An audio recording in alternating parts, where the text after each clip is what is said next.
Okay, so hopefully you've worked on this a little bit, but if not, I guess you're just copying all the answers down from me. I crack myself up. Okay. So hopefully maybe you worked on this and now you're checking your answers. And so it's kind of weird to have this in like sentence form, but they're just trying to get you to work out the amplitude, the period, the phase shift, and what does it mean when you do that. And so that's where I got my answers from. And what?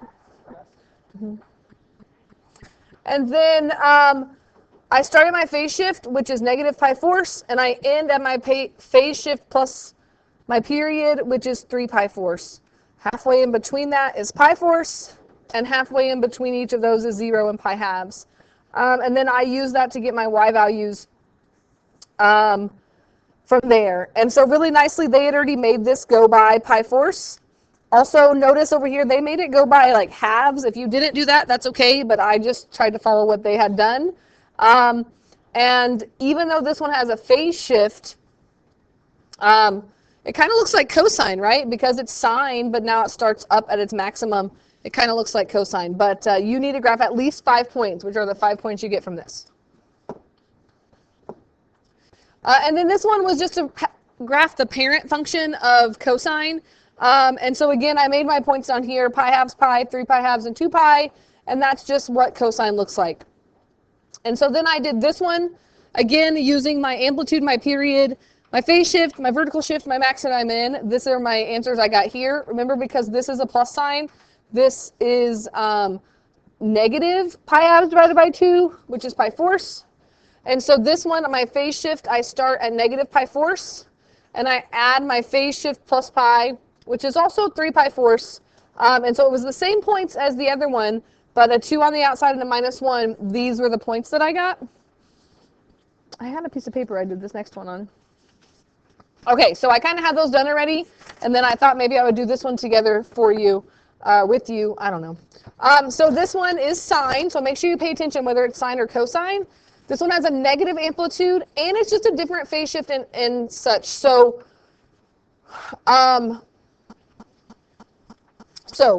my amplitude, even though it's a negative number, is still distant, so it's +3.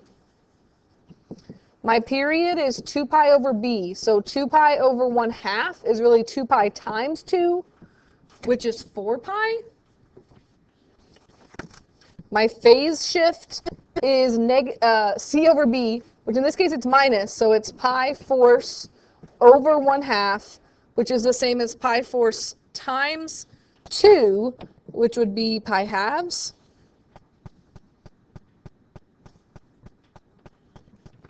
My vertical shift is +1, so that means up 1. And my max and my min, I'm finding the same way I've been doing it. So if I plug in 1 here, and I plug in -1, that gives me my biggest number would be 3 + 1, which is 4. And my minimum would be -3 + 1, which is -2, when I do that. So here's the hard part. You have to find your points, right? So we're going to start with our phase shift, which in this case is pi halves. And we're going to end at our phase shift plus our period, which is 4 pi. So if you make that into halves, that's 8 pi halves plus 1 pi halves is 9 pi halves. And if I find the middle point there, right, if I add those together, that's 10 pi halves, or 5 pi, times 1/2 is 5 pi halves. And if I find halfway in between 1 pi half and 5 pi halves, that's 6 pi halves, or 3 pi divided by 2 is 3 pi halves, which kind of makes sense, right? 1 pi, 3 pi, 5 pi. This one is going to be 7 pi halves. So that works out really nice. And again, you can use your calculator here, or you can know the values that you get for sine. Normally we get 0, 0, 0, but I'm adding 1 to that. So I'm going to get 1, 1, 1. And normally the next one is my max value, but because of the negative it's switched. Or if you think about, normally you would get -3 times 1 plus 1. That's going to be -2. And my max is actually going to occur at my 4th point, which is positive 1, because that's, sorry, positive 4. So we want to make these equally spaced. So I made these really nicely just go by pi halves, right? So like this one is pi halves. So then that would be pi. So then this would be 3 pi halves, 4 pi halves. This would be 5 pi halves,